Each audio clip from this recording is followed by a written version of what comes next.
how to get into real estate investing without using your own money. Why does that matter? It's just some rich guy sitting behind a desk giving me checks. That was excellent. What does that matter on buying an investment property? Please tell me. Right. Please. The biggest stumbling block. It's not possible. I'd like to introduce my awesome co-host, Mr. Corey Richard.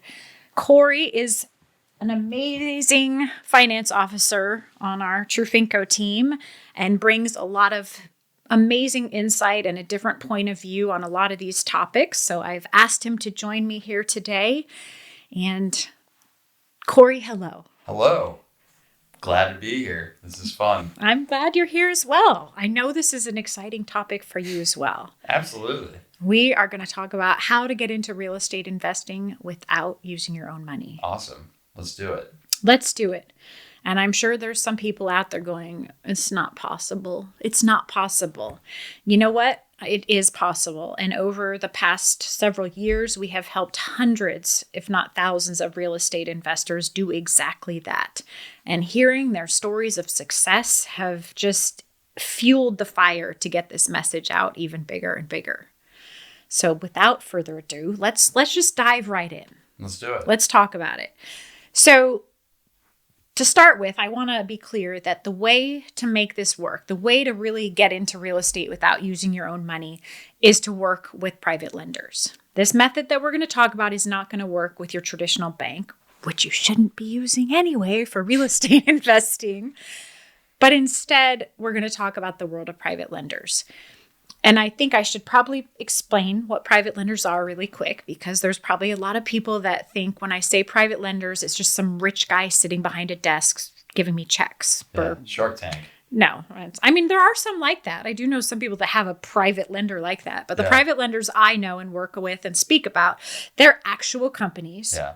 Actual companies with a processor, a legal team, you name it. However, they operate differently. So, for example, banks, it's quite the process. It takes several months, full financials, property's going to go in your personal name. It's quite the process, and it's not necessarily the best process when it comes to real estate investing. No judgment here. You do what works for you, but in my experience, what I've seen, private lenders are best. Private lenders, on the other hand, have very different requirements. So, for example, they focus on what actually matters, which is the property itself and what that property is going to cash flow. Right. Because that's what matters, not your own personal income at your job. That doesn't matter because that's not paying your mortgage. So no financials, no tax returns, employment or income verification. That's a big piece. Second piece, they do it a lot faster. I've closed some loans in as little as 7 days. So it's a faster process, easier application, much less documentation needed. But more importantly is they place the property into the name of your LLC. What?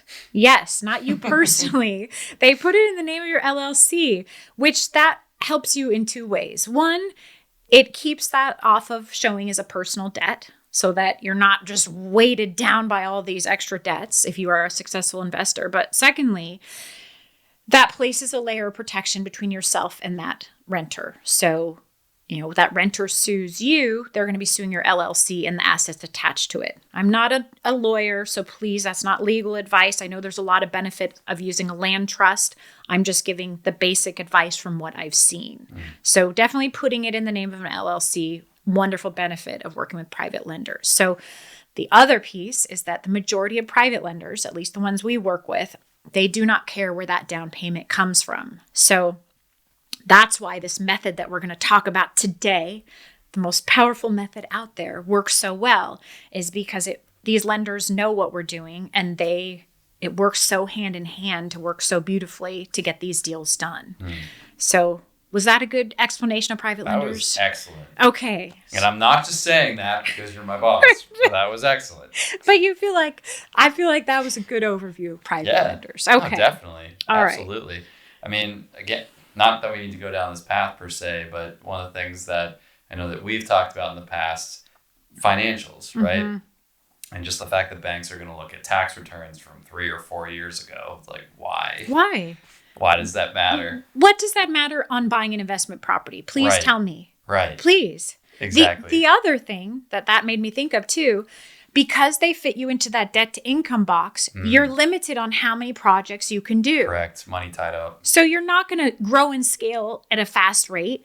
So these investors that do 10, 12, 20 a year, they're not doing them at the bank. Trust me.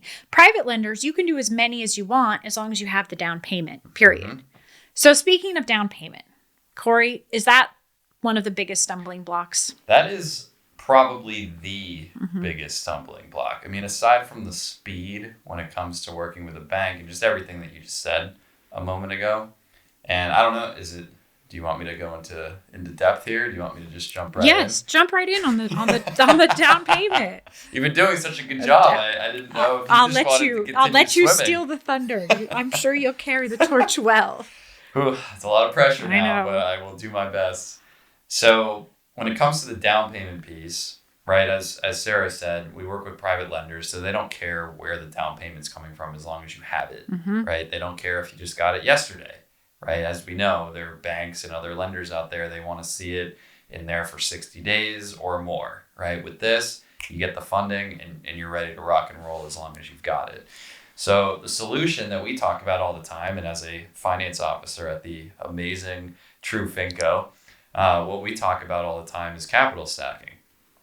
And we have another episode of our podcast, which you should absolutely go listen to, where we go in depth on capital stacking even more than what we're going to do today. So we're just going to give you a little bit of the quick hits, at least from what I usually talk about. So definitely take a listen to the other episode because it's amazing. And you'll learn even more listening to that episode too. So with capital stacking in real estate, that is essentially a high limit line of credit on the business side, right? That's going to be the common theme here. This is business credit up to $200,000 that's under the name of your LLC. What that allows you to do is, especially, and we'll talk about the different ways that you can use this, the primary ways are down payment, closing costs, and fronting the rehab for an investment property. Because what a lot of folks don't know a lot, especially newer folks, they say, Corey, I'm interested in doing a flip, or I'm interested in running the BRRRR method, right? Rehabbing the property and holding on to it. They don't realize that they need to come out of pocket. You need to come out of pocket right away for any of these rehabs. If you're going to remodel a kitchen, if you're going to remodel a bathroom, it's $10,000. Our private lenders, they're going to give you 100% of that rehab cost. However, if you don't have $10,000 sitting in your bank account already that you've saved, you need another method to be able to do that. And that's where capital stacking comes in. So there's a lot of power to it, but the primary piece is that it's helping build business credit. So the more that you're using this, and again, that's why I mentioned our other episode where we go in depth on capital stacking even more than what we're going to do today. This is the main piece. It's that it's going to grow over time. So you mentioned those folks that are going to do multiple projects during the year. And if you're not that person, that's okay. If you're a little bit slower, that's fine. If this is your first investment property, guess what? You should go a little bit slower because you want to make sure that you do it right. And as you get more experience, you can obviously do more. As Sarah said, it gives you the ability so that your money isn't tied up. You don't have to go to a bank and you don't have to dive into your personal savings.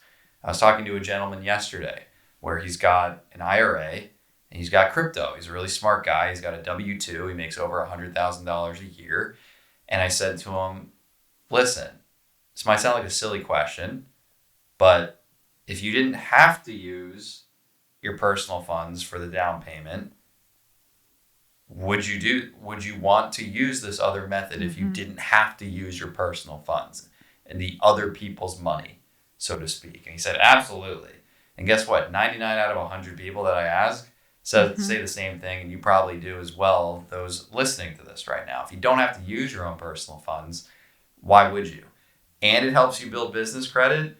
And that business credit's going to grow over time as you use it. And then you start cash flowing if you're holding on to the property, or if you're flipping the property, you're paying off that line of credit. That's how this expands and grows. And I've mentioned this gentleman before, but I'll mention him again. We have a partner that we work with. He's got $700,000 in business credit, and he's been doing real estate for several years. And as I like to say, that doesn't happen overnight. You got to water the flower.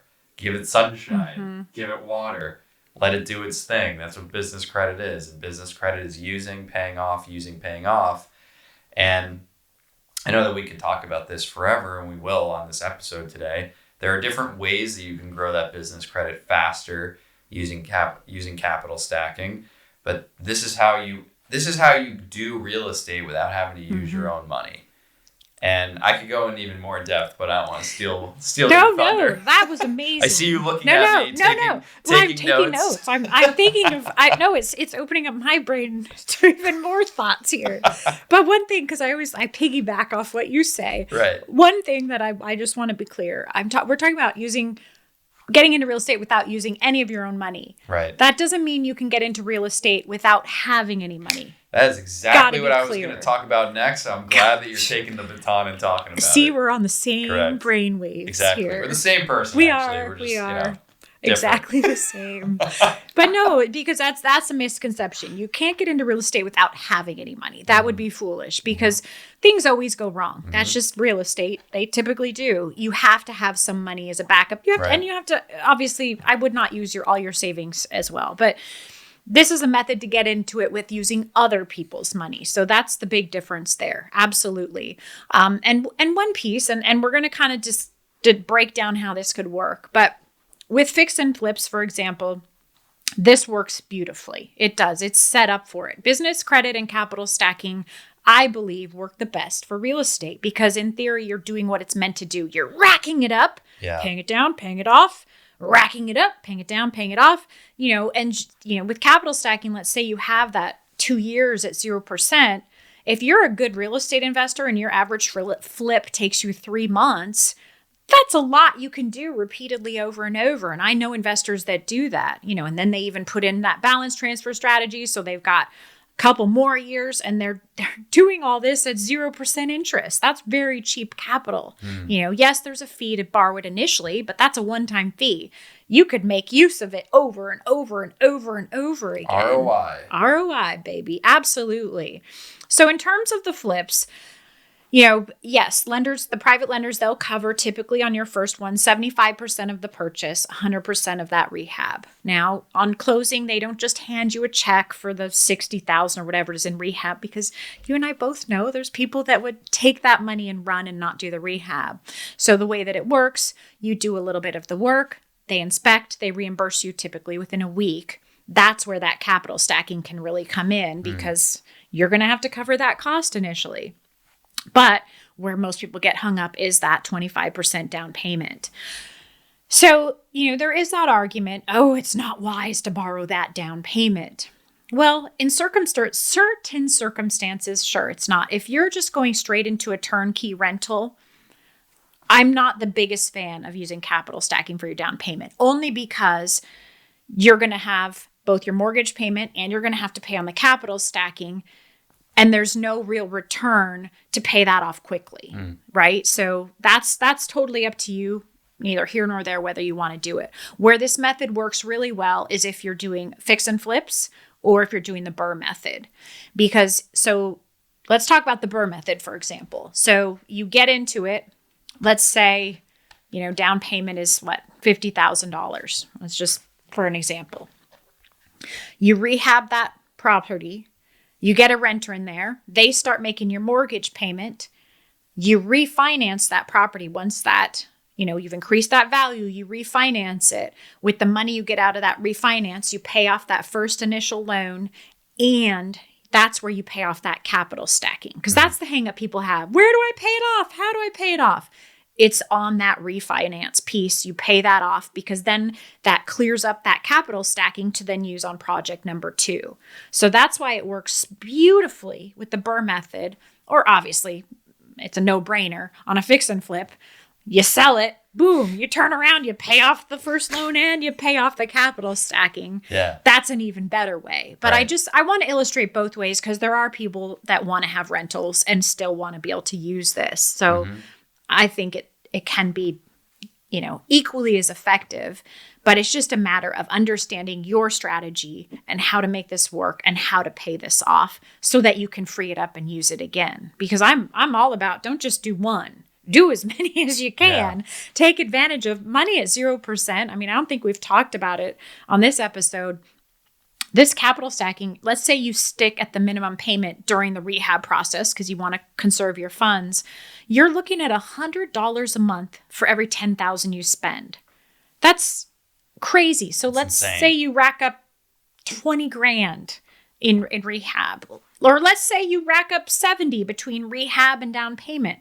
That's $700 a month. That's nothing, compared to other types of funding, compared to hard money lending. Cause I know there's hard money lenders that'll loan for the down payment. You're looking at a lot higher. Definitely. Absolutely. And it's all just knowledge at the end of the day and understanding. And I think you made a great point there with the different types of real estate, because I get the question all the time, especially with turnkey.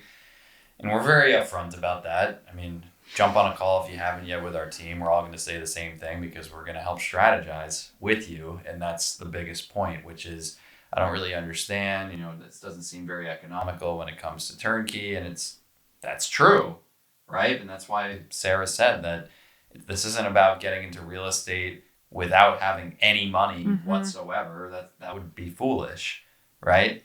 It's getting into real estate without using any of your own money. And technically, yes, you can do that on a turnkey property. It's not the best, right? Especially long-term thinking, because again, it's all about growing over time. So it's really just a matter of what's your long-term strategy? Do you just want to get into this one property and that's it? I talk to a lot of people that's what they want to do. Because I had a conversation yesterday with an older woman who lives in Idaho and lives in a resort town, and her neighbor is selling their home, and they said, hey, you live right next door, you can have it. And they're an older couple. They don't really plan on getting into another property after this. They might, but more likely than not, they were leaning toward not doing that. They just want this one property. They want to Airbnb it.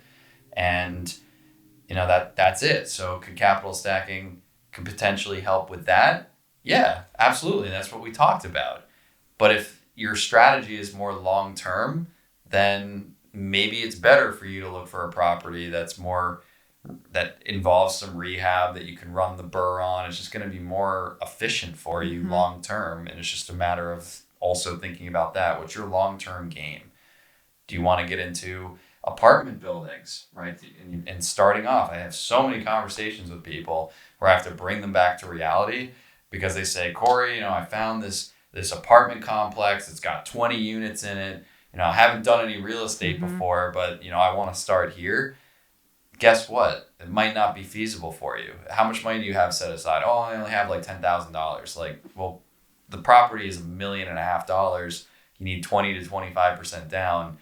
I don't have anything that can get you that right now. You need to start a little bit smaller and work your way up, right? And I guess my point is understanding where you want to go, but also understanding that if you have high aspirations to start and you have never done this before, you got to bring it back to reality a little bit and look at a single family home, look at a duplex and something that's a little bit more affordable for yourself. I completely agree. That was a really good point. It's true. And I think that's the piece that so many newbies miss. They get so excited, they want to get into this, and they don't really think it through like that, and I think you really have to look at it objectively like that. You don't have to know everything, because I think a lot of people make the mistake of feeling like they need to know everything before they do their first purchase.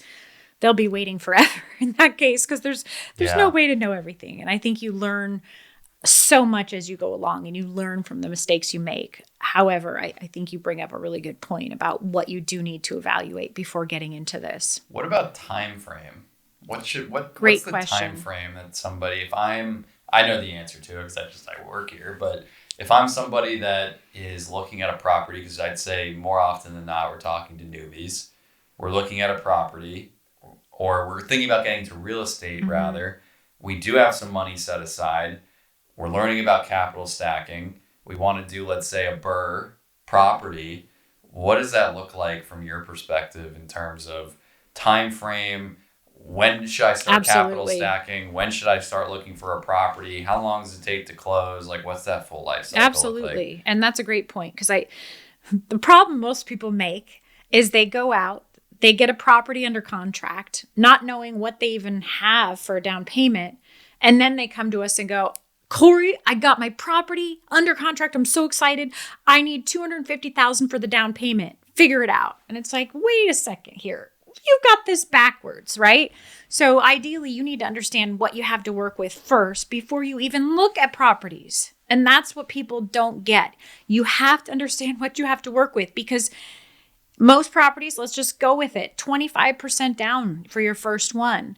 Well, you need to understand what you have for that 25% down, because that's going to determine what price range of homes you're looking at. Because if you're just going out and going, I love that one, and it's $400,000. Don't buy on emotion. We all know that. Don't buy on emotion. Sure, it might be pretty, but you don't know that you have the down payment. Instead, know what you have first. So here's the timeline. Anybody that's interested, or even seasoned investors that are interested in acquiring more properties, the very first thing you should do is apply for capital stacking, whether it's with us or with anyone else. Applying is a soft pull only to your credit. Doesn't give you an inquiry. Apply so that you know, hey, it looks like they can get me $150,000. Great. I know that I have that. Maybe you have some of your own money you wanted to contribute. I don't know. But at least you know I've got that to work with. So then from there, you put that aside. Don't do anything to your credit. Don't get any new inquiries. Don't get any new loans. Leave it as is, because that pre-qual will go away. Then you can start looking at properties. The biggest thing people don't understand between banks and private lenders, you don't get pre-qualified for the property ahead of time. Because remember, we're not looking at your income. We're looking at the property. So you don't have to get a pre-qualification to go look at properties. Yes, some sellers want a pre-qualification letter, which we can get you, but we're not looking at your finances and saying, Corey, you can afford a $400,000 home. You know what you can afford based on your down payment. Right. So you go out, you start looking at properties, you get it under contract, then you start working on the loan. So the basic loan process, and I'm speaking in our world only with our private lenders, probably take you maybe 5 minutes to fill out the application. It's like 15 questions, basic information on the property itself. From there, typically within 24 hours, you'll get soft terms, which will say, Corey, you're looking at 75% loan to value, which means a 25% down payment, 100% on the rehab, a rate of, because let's talk about rates real quick, on bridge loans. So the rehab fix and flip loans, those are short-term interest only loans. So interest is between 10 and 13%. On the long-term rental loans, they're between 7 and 9%. So again, back to the soft terms, 75% LTV, 100% on the rehab, rate of 10.25, right? Get those soft terms. Corey will go, I love it. Yes. So then there's a formal application. You'll get a formal LOI, letter of intent, with the formal, all the terms listed out. You'll sign on that.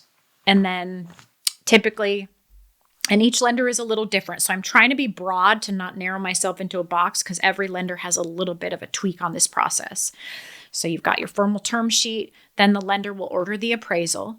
Typically, the appraisal is the only cost you'll have before closing. Cost on that is anywhere from $400 to $1,000, depending on the property. They order the appraisal. Then we work together on getting docs ready. And at that time, once you've gotten that property under contract, you've agreed to the term sheet, that is when you pull the trigger on the capital stacking. Because typically that capital stacking will take 2 weeks to fund. And then I like to say to liquidate it, because you can liquidate it and put it into your account. I like to say give it another 5 to 10 days. So that's, a total of 3 to 4 weeks. So that's when you pull the trigger, when you get it under contract. So then they do the appraisal. Then that comes back. Numbers are evaluated. You've got all your documents in. Closing gets scheduled at the title company. You've got your capital stacking that's been placed into your bank account. All the lender needs to see is a copy of your bank statement or screenshot of your daily balance showing that down payment is in there, because they need to know you have the money on closing. Then you go to closing, you sign all the documents, put the property in the name of your LLC. Boom, there's your investment property.